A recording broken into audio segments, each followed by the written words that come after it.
What is up, Maniacs? My name is Zach, and I am the Million Maker Maniac. Welcome to another episode of the Million Maker Maniac podcast. Today, we are doing the Million Maker Best Ball Tournament on DK.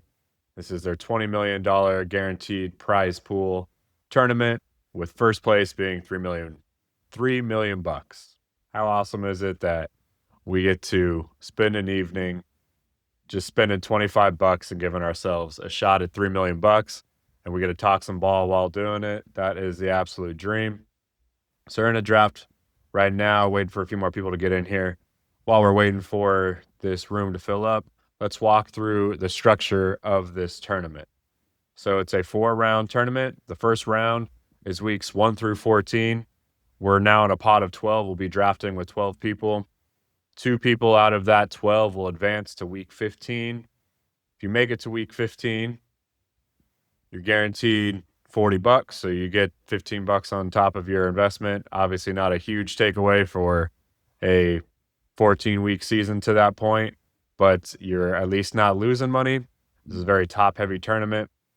In week 15, only one team out of your new pot of 12 will advance. If you do advance, you make it to round 3, which is week 16. You're guaranteed $125, so you're 5xing your money if you make it to week 16. But the real prize is making it to round 4, which is the final week. 1 out of 12 players will make it to the final week, where last place is guaranteed $1,250. That is there are 1,089 players that will make it to that final week in week 17. Obviously, I expect to have at least 5 in that final.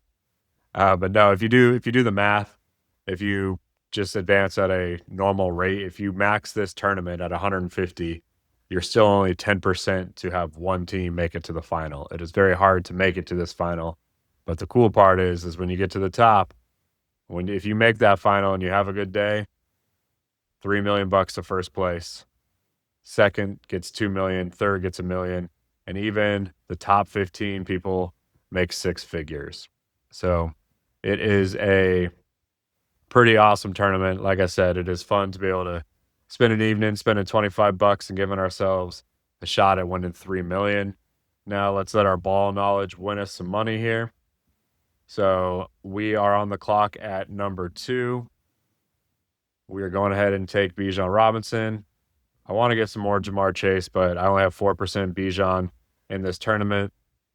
And I'm not a huge fan of the Falcons. Early in the season, I was actually taking Jamar ahead of Bijan, but Bijan is just such a dynamic player that despite what I think is going to be a little bit of a circus around him with Kevin Stefanski, I'm not a huge fan of Stefanski. I think he's a big reason why the Browns have been so bad and not a great motivator. I don't think he's a great play caller. Just not a very inspiring guy to me. So I'm not a huge fan, and I'm not very optimistic on what he brings to the Falcons. They also have a pretty weak quarterback situation with Tua and Michael Penix. Neither of those guys are huge difference makers, I don't think, at this point in their career. Tua without Mike McDaniels, I don't have a lot of faith in. And then Penix really hasn't done anything under center in his career, so I don't know if this is a good fit for him and Stefanski. But all that being said, Bijan is incredible, and one thing that Stefanski does do is feed his bell cow, so I don't think that they're going to do anything except try to get the ball to Bijan and mix in a little Drake London. So I'm happy to take Bijan for fantasy football. I think he's an absolute beast. He's a guy that I'm normally not going to be stacking. Like, I'm not trying to stack the Falcons. I have one team where I actually got Bijan in London, but really I'm just going to play Bijan and then we'll build stacks around him. When we are doing these drafts, one thing that I always want to be thinking through are what are the scenarios that would lead to this team winning, and then build off of that. So we've taken Bijan here, so we're making the bet that he's going to be RB1 or right there with Jahmyr Gibbs, and we made the right pick. right? We're saying that he has a season where he's scoring around 400 points. When we go over to the website, we go to understanding ADP, and let's look at what it actually takes for a running back to be RB1. And we're on DraftKings now, so let's look at DraftKings points. So we need a running back that can get around 414 points. That's the 10-year average. And we've seen that range for RB1 be between 380 and almost 500 points at 495. So we need a guy that can get to that range of 400 points. We go to Bijan's profile.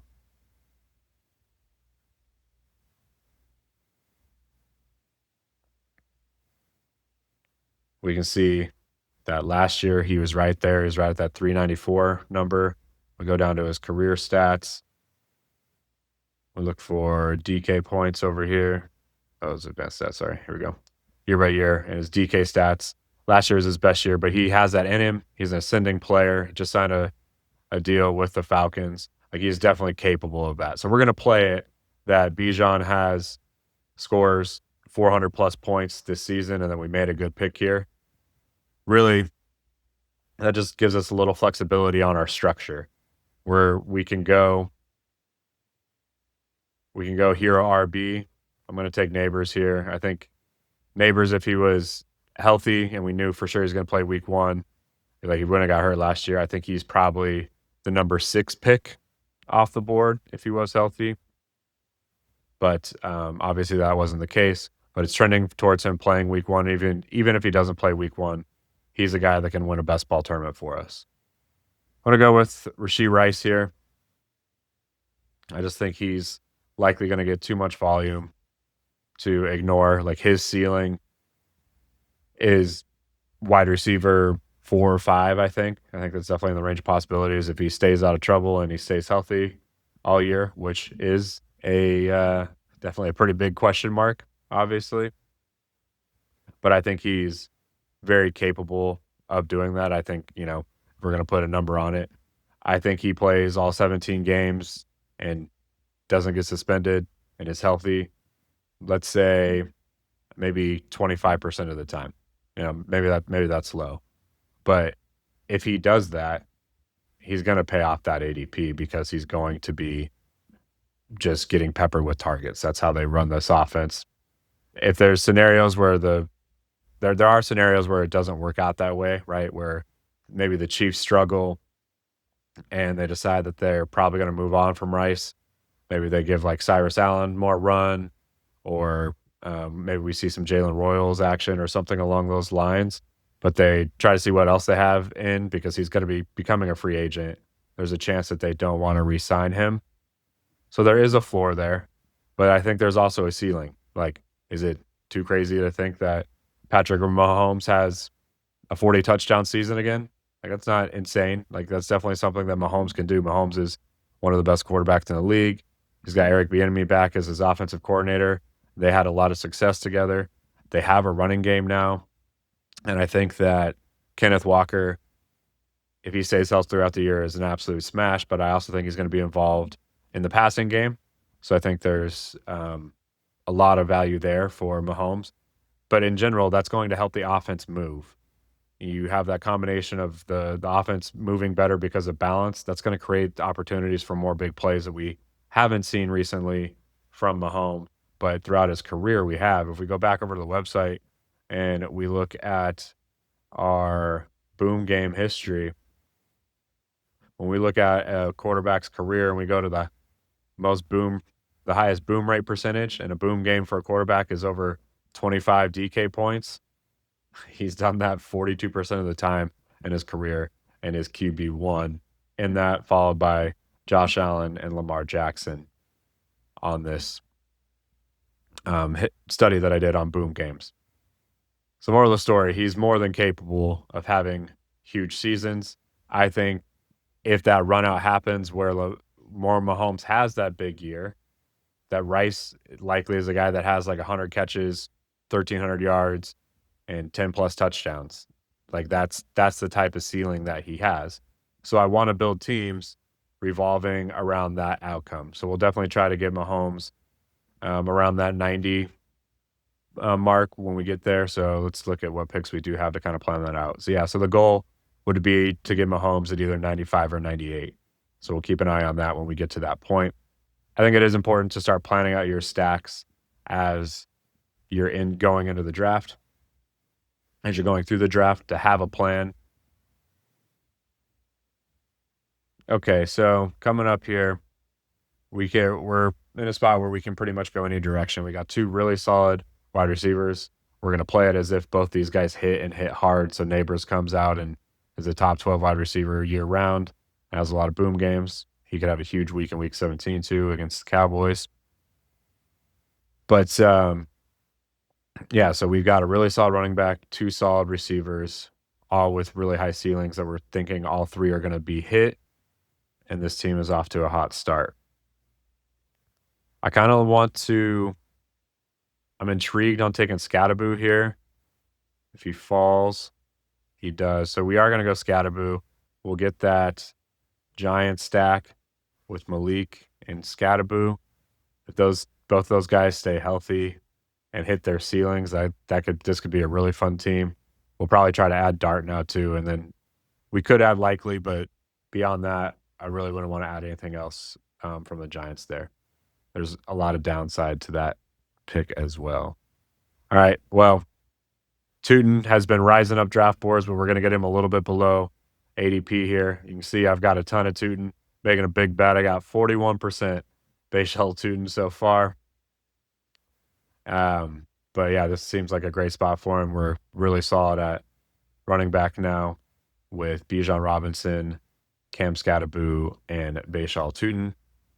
I've been high on Tuten all offseason. I watched every single one of his touches, every single one of his plays from last year, and was very impressed. He made the correct choice. He maintained ball security, but you can see that explosiveness is there. Like he was trying. You could tell that there was an element of just trying to do what he was coached last year, which is positive and I think has the coach's trust. But he's an explosive player. There's a lot of big game potential there. And now all you have is Chris Rodriguez behind him in a Liam Cohen offense. Like, to me, everybody's trying to figure out the wide receiver situation for the Jags. To me, the answer is Tuten. Like, I think Parker Washington have a good big year too, but I think it's going to be pretty spread out on the Jaguars. So I don't think that there's going to be a huge hit at wide receiver. I think it's probably just going to be they pay off their price maybe a little bit or maybe just not quite. But Tuten, I can see being a top 5 running back this year. I could see him being a guy that we take at the end of the first round next year. He's capable in college. He had a heavy workload. He's been a workhorse before. And I have a lot of faith in Liam Cohen as a play caller. And I mean, his running backs have always had success. I think Tuten is just a better player than Etienne/Achane is and was last year. I think Tuten's going to bring a whole nother level to this team, just having another year under his belt, but he's an explosive player. I feel really good about my 41% Tuten. I think he can make me a lot of money this year. That's what we are rooting for as we chase that milli. In this case, we're chasing 3 milli. Okay, so feeling really strong at running back. Probably want to go wide receiver, maybe mixing a tight end here with our next pick. Quarterback-wise, definitely am probably leaning towards a Mahomes and Dart build. So I'd be taking them at 95, 98 over here when we're looking at our future picks coming up.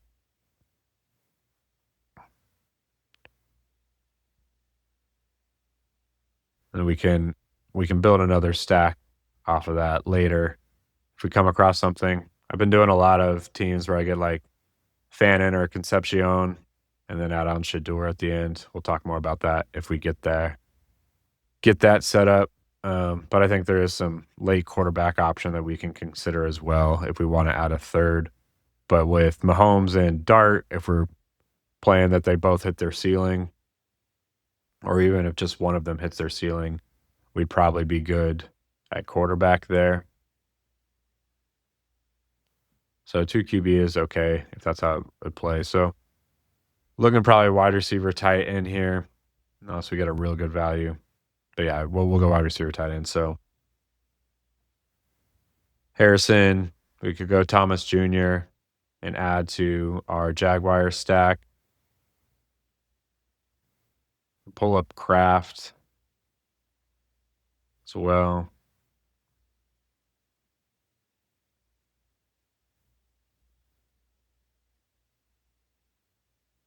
Hopefully we can get BTJ and Marvin. Harrison Jr., 2 upside swings. 2 guys going into their 3rd year that have had both kind of a little disappointing run out. Obviously, Brian Thomas Jr. had a epic rookie year down the stretch. Marv hasn't really broke out yet, but I think not being around Kyler Murray could help out Harrison, as I think he's just better across the middle of the field. We're getting a little bit of a discount on him now too. He's had some drops in camp, and people I think are overreacting to that. But if we can get him here, I think it's a really nice value. He does not get to us, so the next guy ADP wise on the board would be Quentin Johnson, which I don't hate. Yeah, let's go ahead and let's go QJ. Haven't got much QJ. I've been taking a lot more like Brooks in this range. You can see my Brooks exposure is 42% right now. That's probably going to start going down. The majority of that, I was getting him around pick 100 to pick 120 is the vast majority of where I have my Brooks exposure at. Feel really good about that. But yeah, he's going a little higher now. So because of that, I haven't got a lot of guys in this range, so I'm falling behind on them. But I'm okay with that. I think Brooks has massive upside. Definitely has the opportunity to be the outlier guy that you need to have this year. One of those 30% plus advance rate guys. Okay, so we also have Herbert now we can add. I would rather have Herbert Mahomes if that falls that way. And we also got Dart. We'll go ahead and queue up those 3 guys and hopefully get 2 of them with our next picks. I think that's the right play. We also add Lawrence to the mix too. Unless looks like he is already gone. Looks like somebody probably looked up the Washington and Lawrence stack. Let's see where that happened. That is exactly what happened. So Parker Washington and Trevor Lawrence out of the 3 spot.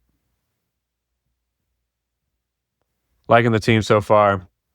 Really solid running back room with Bijan Robinson, Cam Skattebo, and Bhayshul Tuten.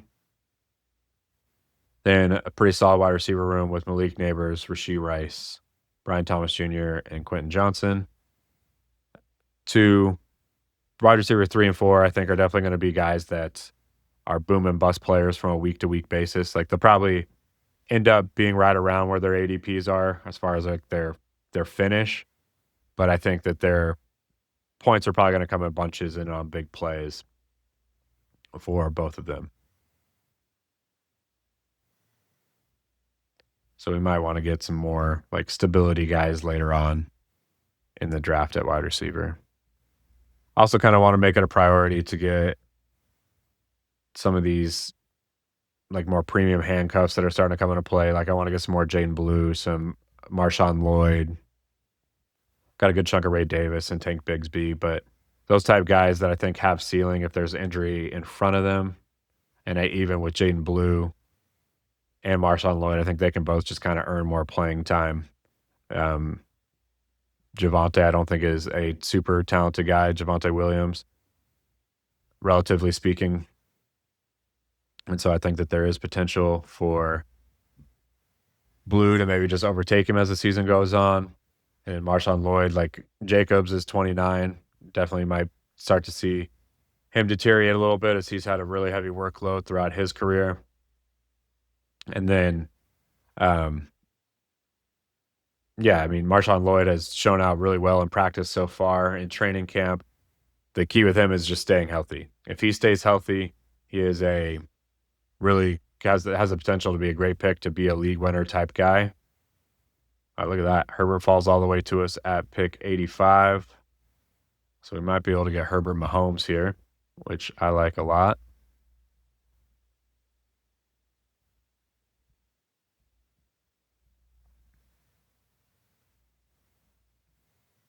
Stafford goes, so that's a good sign. Looks good for us. We should be able to get we do. We get Mahomes at pick 100. That felt really nicely. So we got two clean stacks with quarterbacks with massive upside in Herbert and Mahomes. I think both have QB1 potential, but really like QB3 is really kind of more what we're shooting for, but we're getting these guys around 8 and 9. We got two of their key pass catchers. So that's a really nice build. And those are both guys, they play each other actually in week 17. So we could see a shootout there. Hopefully, 3 out of those 4 guys hit our lineup and hit it in a big way. But having those stacks can be key to hitting multiple or even just one big week in the playoffs and advancing to the next round.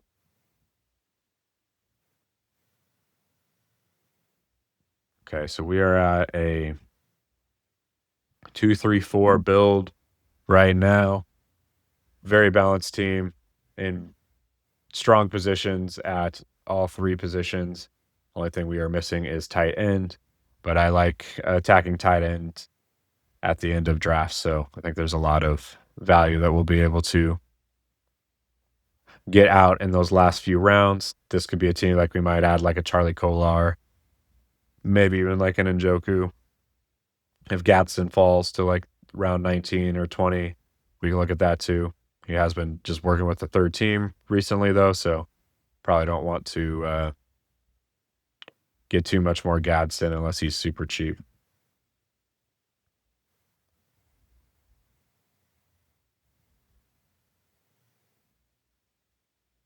So we got 2 fun little running back and wide receiver stacks on this team too. I like that a lot with Skattebo and Nabers and Tuten and BTJ.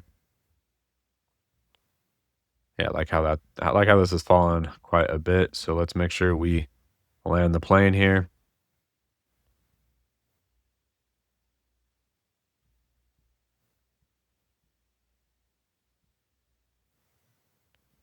$127. Just looking at Concepcion's ADP here, trying to figure out where we want to go with these next 2 picks. If Dart falls, I'll take Dart here at 119. We can also we can add Worthy onto the squad too. Add to our stacks. Maybe he'll fall here. Just 2 more to go to get a 17 pick discount on Jackson Dart. Let's see if we can make it happen. Just give me that $3 million fall here. I'll even take third. I'll even just take third. I'm good with $1 million. Get a Dart to fall here, and we'll take third in week 17. And then I can quit all my other jobs and do this full time, which is what the dream is. But the dream dies. The dream dies. But maybe that works to our advantage. We'll get Worthy with our next pick if he doesn't go. Maybe he's the guy we need in week 17. Or maybe he just has a big year all year long and he was a good pick. All right, let's see what happens here. All right, now we're going to go either JCM or Casey Concepcion. Let's look at the squad here. Really both are we can take us a big swing at either position. I think I'll go JCM here. There's a chance, well, not not a big chance that Concepcion gets back to us. But we don't really need a fourth or a third quarterback, so I don't need this to necessarily be a Shedeur team. So let's go JCM, just because I don't think we're going to be getting him at pick 122 very often anymore. I think he's going to continue to move up draft boards. I have 19% of him so far. I've been taking him as he falls to me and a little bit ahead of ADP all summer long. My thesis the whole offseason has been that he's the favorite to get the majority of touches, and also like is the type of profile that can have a huge breakout. Second year player. He was a 7th round pick, but part of that's because he didn't get to play his senior year because of a BS NCAA violation. But then he earns playing time as a 7th rounder last year, gets 800 yards rushing, and has, I think it was 6 touchdowns or something like that, but has a solid year. And then the only person they bring in free agency really is Rachaad White, who they signed to basically nothing, a super small deal. To me, the whole time have just been signaling that they're clearing the way for Bill to be the dude. So that's how I've been playing it. So that's how I've got to 19%. I've just been taking him a little bit ahead of ADP all summer long, but I feel really good about that pick. And now in training camp, they're talking about how he's improved in the passing game and that they plan to use him in the passing game. So that's all extremely bullish and making me feel really good about my exposure to him. So we could be done at running back if we want to. Like I said, I kind of want to mix in a Marshawn Lloyd or a Jaden Blue. So we'll see where we're at as we get to that point in the draft. But these 4 running backs, I can be done at running back if I want to be. Bijan Robinson, Cam Skattebo, Bhayshul Tuten, and JCM. All guys that are very capable. I think all of these guys could be top 12 running backs this year. They have that kind of ceiling.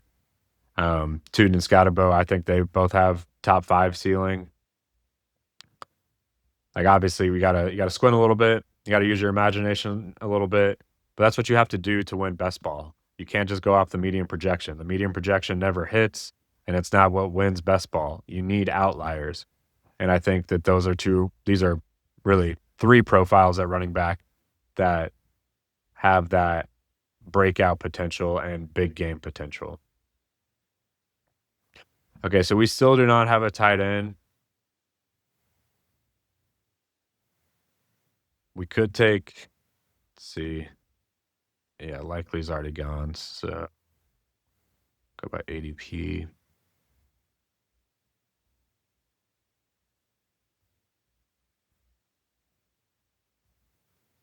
Okay, so we'll probably just double tap here. Oh, Chig goes right in front of us. All right, we'll go with, I haven't taken much Brendan Strange, but yeah, I think this is a fine place to do it. There's nothing that I'll really miss out on here. So we'll just go Strange. That adds to our Jacksonville stack as well.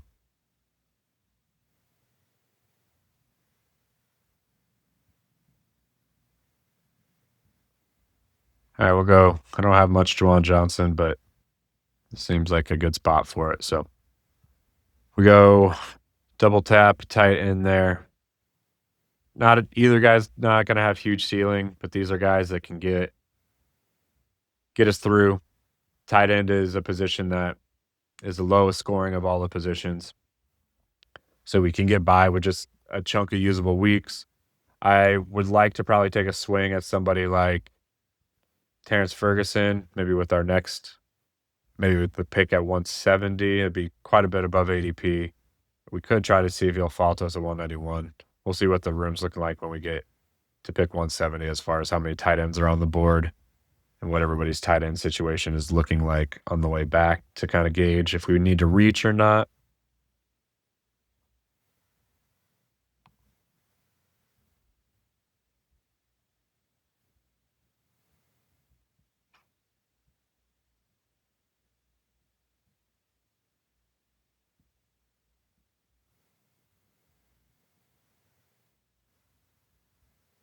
All right, let's recap the team.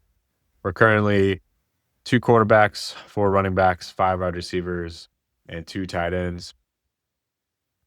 We got Bijan Robinson with the second overall pick. Then we went Malik Nabers, Rashee Rice, Cam Skattebo, Bhayshul Tuten, BTJ, Quentin Johnson, Justin Herbert, Patrick Mahomes, Xavier Worthy, Jacory Croskey-Merritt, Brendan Strange, and Juwan Johnson.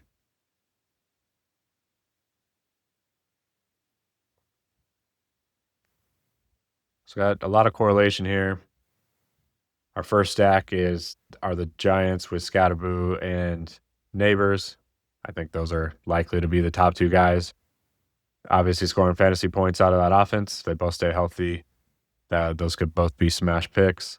And we got Tuten, BTJ, and Brenton Strange, an offense that I got a lot of faith in. It's going to have a big year. And we got a small stack with Herbert and QJ. But again, another offense that I think has a really good chance of being top 5. And then we got Mahomes, Rice, and Worthy out of the Chiefs. So we got some real nice correlation on this team. And we're pretty balanced. We're just going to be able to take best available the rest of the way out. I would like to get some upside at tight end. So Sadiq and Ferguson are definitely my targets coming up here.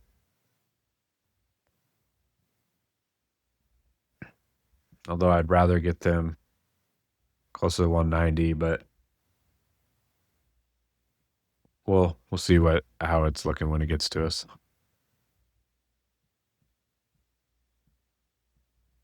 There goes Sadiq. So that option's off the board.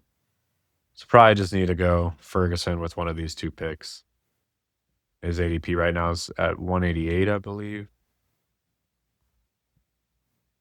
183, so it's jumped up a little bit. So we'll take him at 170. Like I said, we're looking for upside here. Ferguson, to me, at this point of the draft, is the guy that has the most upside at tight end. He had the highest ADOT out of any tight end last year. Didn't have a lot of catches, but he is a run after the catch guy. He can stretch the field vertically.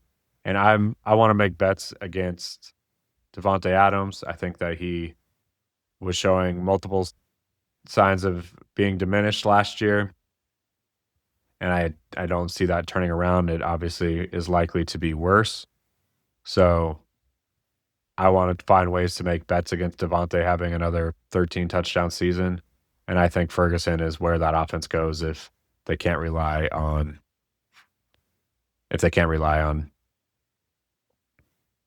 him to perform. All right, so coming up on our pick here, probably go Hunter. Yeah, I mean, I've been taking a ton of Travis Hunter. I think he's going to have some massive games throughout the season. He's just too explosive of a player. He's going to play plenty of offense, even if it's only 50%. He's going to get the ball a lot when he is on the field. He's going to be hyper efficient. And I think he can have massive weeks. So we will add him to our massive Jaguars stack that we have. They're all falling to us here. And then I guess I'm not going to take Ferguson because he just went. Wow. I'm not even live streaming and I still got sniped. All right, there's really not upside here, but we probably do need more tight end points. Let's see what we're not taking. If we just take like a Hawkinson. Yeah, we'll just take a Hawkinson and get some more points there and hope that there's not a real big tight end week in the playoffs. These guys are all capable of getting us 15 or even to 20 points. But if there's like a tight end that puts up 30 points, that can be a big difference maker. These guys aren't likely to do that, but they can all get 15 to 20 points in any given week by getting in the end zone. And we can also take a 4th tight end later on as well. Like it would make sense for us to be like a Kolar team to give us more of a stack with Herbert as well.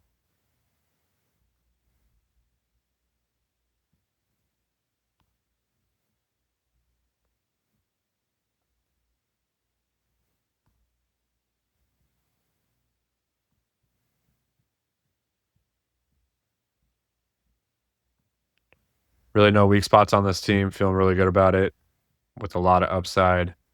So again, we can just continue to take best player available as it comes up. If you haven't checked it out already, I just did a video on how to attack ADP, understanding ADP, and within that, how to find outliers. When we did the deep dive that's now on the website, one of the things that all the Best Ball Mania champions have in common is drafting an outlier that had at least a 30% advance rate, except for one season in which their highest player had a 28% advance rate. So basically, it's still within the same range. Really, what we need to do in best ball is find as many small miss, big hit type profiles that we can.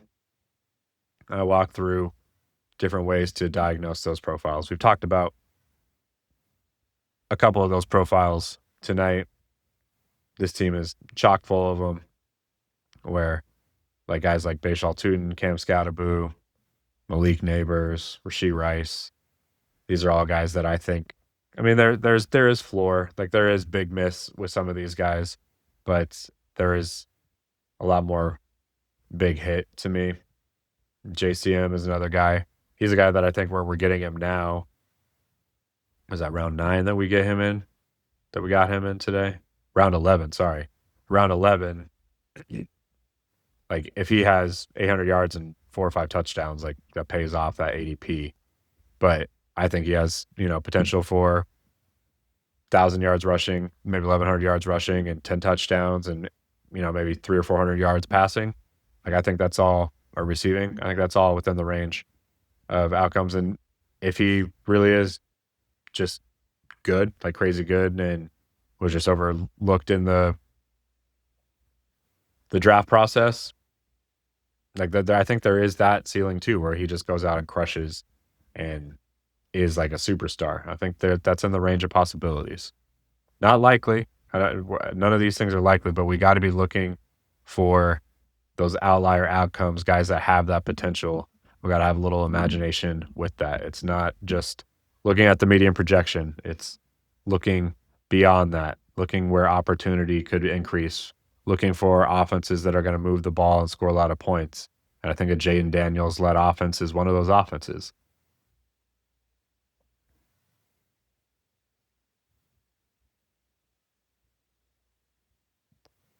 Okay, nothing that's really jumping off the page for me here, so we'll just go with some solid picks. So Ray Davis is a guy that I like a lot because he's the obvious handcuff to James Cook if he were to go down. I think he'll mix in a little bit more than he did last year too. Ty Johnson currently has an injury too, so he would probably work in even more than what he would have previously. And I also think that there's potential, like if the Bills have a really good season and we get to week 17 and maybe James Cook is a little banged up and they want to rest him for the playoffs, like maybe Ray Davis just gets a start in week 17 against the Dolphins and has one massive week. Like he could pay off a huge value if he does that. I'm going to take Pat Freiermuth here. I don't have a ton of him, but he's going to be on the field a lot. And I think tight end is our weakest spot on this team. That gives us another person that can hit our lineup every single week and has potential for some decent weeks to get in that 20-point range. Not a ton, but we had one 30-point game last year against Cincy, a few other double-digit games. But I think that is likely to actually increase a little bit this year. I think with McCarthy, the offense will have a little bit more success and have more touchdowns in general. Okay, so let's see how many picks we have left here. Got 3 picks left.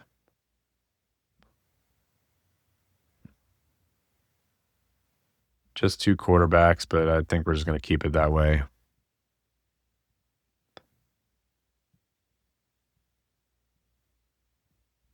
I'd like to add a little bit more to this Herbert stack. So maybe we could go like a Coleman, And then we could go 5 tight ends on this team.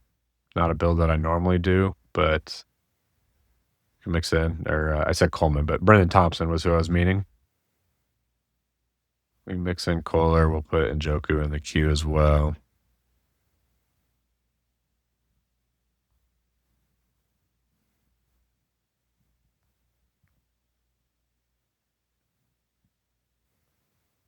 Wide receiver.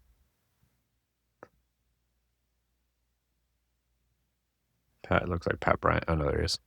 Pat Bryant I would definitely take here. Caleb Douglas is getting a lot of buzz. Chris Bell also sounds like he's getting closer to play. We want Jeremy Bernard would be a value here too. I think he's going to be on the field in 3 wide receiver sets. I need to adjust my ranks a little bit, but looks like Lane has already come off. Yeah, this. Okay.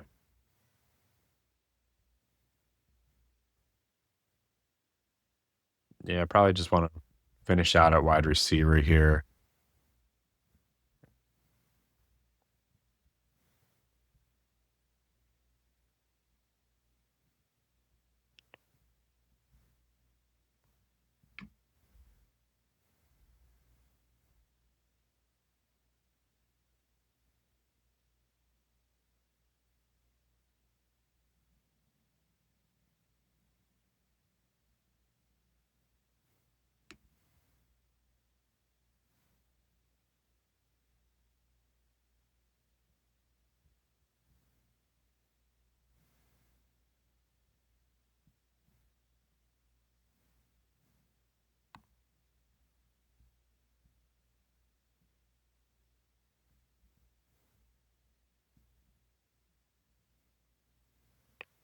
Okay.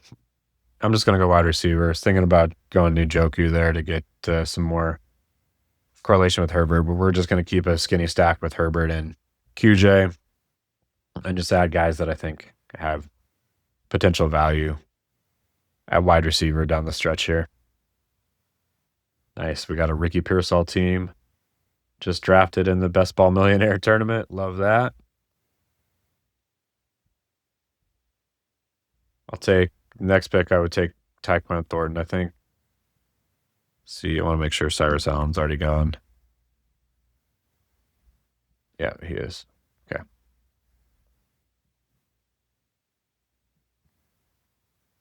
So we will add Tyquan Thornton here. In the last round, we will take either Brendan Thompson, Caleb Douglas, Chris Bell. I'm going to go Douglas, Thompson, Bell in that order. I think Caleb Douglas is likely to be just a wide receiver 1 in Miami. Sounds like he's having a pretty good camp.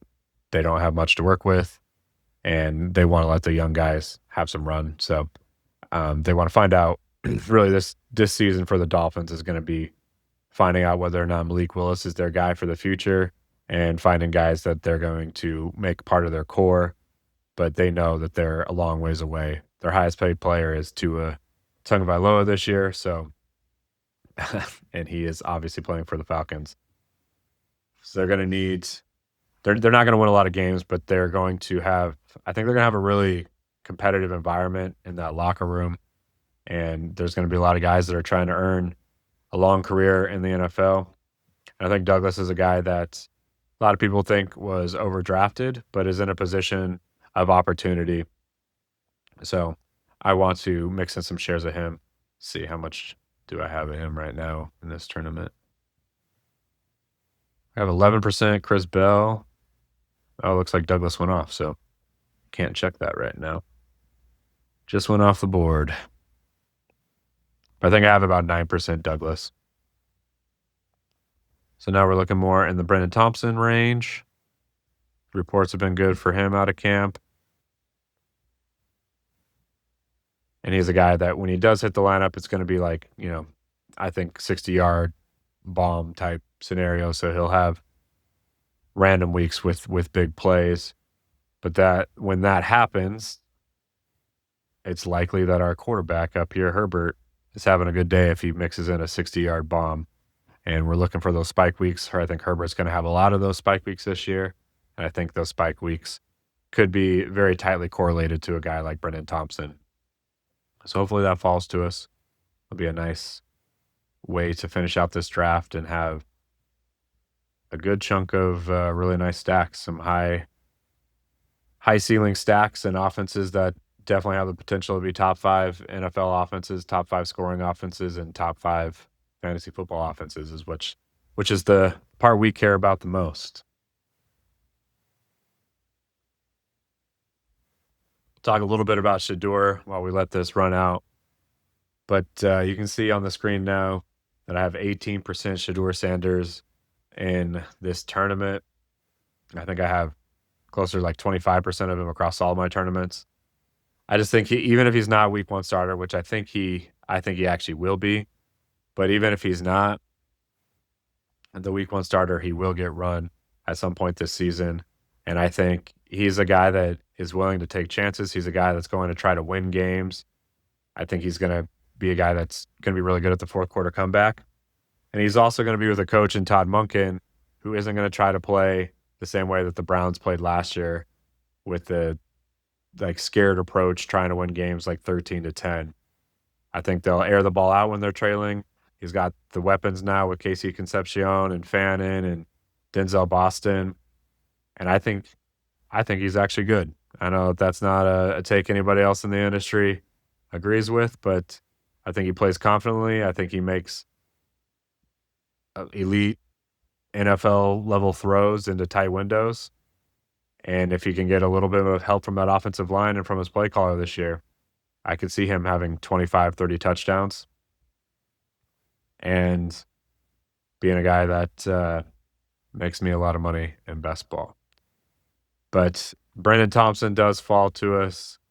So nice finish for us. So we got some really nice stacks. We got Justin Herbert, Quentin Johnson, and Brendan Thompson. We got Patrick Mahomes, Rashee Rice, Xavier Worthy, and Tyquan Thornton with the Chiefs. We got 4 Jags and Bhayshul Tuten, Brian Thomas Jr., Travis Hunter, and Brenton Strange. Then we got Cam Skattebo and Malik Nabers for the Giants. We got a little Steelers stack mixed in there too with Jeremy Bernard and Pat Freiermuth. And then we got our solo studs in Bijan Robinson, Bill Croskey-Merritt, Juwan Johnson, TJ Hawkinson, and Ray Davis. Really like how this team fell. Feels like $3 million to me. I don't know. You tell me. All right, my friends, I appreciate you tuning in as always. My name is Zach Barger. I am the Million Maker Maniac. Please check out all my content out at millionmakermaniac.com. Please subscribe and take advantage of those tools that I've been building out for you. Trying to make it the best website for fantasy football in the industry, specifically for best ball and DFS. And I can only do that with your support. So please get over there and subscribe, become an OG Maniac. First 100 subscribers, paid subscribers, get the website for $50 for life. Sorry, $50 a year for life. Your price will never go up, even as we add new tools, which are on their way, my friends. All right, that's all for me. Good luck, Maniacs. I will see you in the next episode.